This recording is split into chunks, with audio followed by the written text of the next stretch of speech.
சிரஞ்சீவி ஒரு பக்கம் எடுத்துக்காட்டு சொல்றாங்க, விஜயகாந்த் ஒரு பக்கம் சொல்றாங்க. இப்படி சொல்லும் போது அதுல இருந்து நம்ம ஒரு படிப்பினை பார்க்கணும்ல. சிரஞ்சீவியும் விஜயகாந்தையும் நீங்க எதுங்க இதோ விஜய் கூட தாவேகா வந்து ஒரு நவீன அதிமுக பண்ற மாதிரிலாம் ஒரு பார்வை. நவீன திராவிட கட்சி தாங்க அது. அது என்ன கம்யூனிஸ்ட் கட்சியா? அது நவீன திராவிடம் தான், புதிய திராவிட கட்சி தான் அது. இது விஜயோட டாக்டிக்ஸ்னு பார்க்குறீங்களா? ஏன்னா ஒரு பக்கம் நம்ம திமுக விமர்சனம் பண்ணலாம், ரெண்டாவது பக்கம் அதிமுக விமர்சனம் பண்ண வேணாம், ஆனால் எம்ஜிஆர் வந்து தூக்கி பிடிச்சா எப்படியும் அதிருப்தி இருக்கிற தலைவர்கள் உள்ள வந்துருவாங்க அப்படின்ற ஒரு டாக்டிக்ஸ். ஆமா, அப்படிதான்.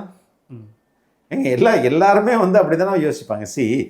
அதிமுகவுடைய தலைமைகள் எல்லாமே ஒரு கரிஸ்மேட்டிக் லீடர்ஸ் தான் இருக்காங்க. அது எம்ஜிஆர், ஜெயலலிதா, இவங்க ரெண்டு பேரும் கரிஸ்மேட்டிக் லீடர்.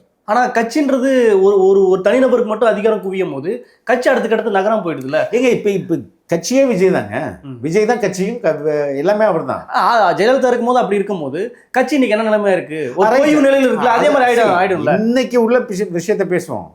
இப்போ கட்சியை தொடர்ந்தே 2 வருஷம் தான் ஆகுது. 2 வருஷம் கூட கம்ப்ளீட் ஆகல. அதுக்குள்ள நம்ம வந்து அடுத்த கட்ட லீடர்ஷிப்லாம் பேசக்கூடாது. ஃபர்ஸ்ட் நம்ம வந்து கால் ஊன்றி நிற்கணும். நின்ன பிறகு அடுத்த 50 ஆண்டுக்கு, அடுத்த 100 ஆண்டுக்குன்னு நம்ம வடிவமைப்போம். அதுக்கு முன்னாடியே நம்ம வந்து அவசரப்பட்டா படிப்பினை வந்திருக்கு. சிரஞ்சீவி ஒரு பக்கம் எடுத்துக்காட்டு சொல்றாங்க, விஜயகாந்த் ஒரு பக்கம் சொல்றாங்க. இப்படி சொல்லும் போது அதுல இருந்து நம்ம ஒரு படிப்பினை பார்க்கணும்ல. சிரஞ்சீவியும் விஜயகாந்தையும் நீங்க எதுங்க இதோ விஜய் கூட ஒப்பிட்டுருக்கீங்க? ஒப்பிடவே முடியாதுல்ல.